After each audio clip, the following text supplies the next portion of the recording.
Friends welcome to our channel. ఈరోజు క్లాస్లో ఈ క్వశ్చన్ సాల్వ్ చేస్తున్నాం. ఇక్కడ ఏంటంటే ఎన్ యొక్క వాల్యూ ఫైండ్ అవుట్ చేయమని చెప్తున్నాను. లేట్ చేయకుండా క్వశ్చన్ సాల్వ్ చేద్దాం. ఇది ఏ ఫార్మేట్లో ఉంది? ఎన్సీఆర్ యొక్క ఫార్ములా రాసుకుంటే CR is equals to n factorials divided by n minus r factorial into r factorial. ఈ ఫార్ములా బేస్ చేసుకుని ఈ క్వశ్చన్ సాల్వ్ చేస్తాం. ఓకేనా?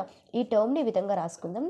10 into n factorial is divided by n minus 2 factorial into 2 factorial. r is equals to 2. ఓకేనా? 3 into n ప్లస్లా n plus 1 ఉంది. ఓకేనా?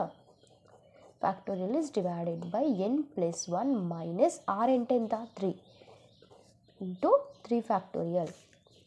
10 into n factorial is divided by n minus 2 factorial. 2 factorial ఏ విధంగా రాసుకోవచ్చు? 1 into 2గా రాసుకోవచ్చు.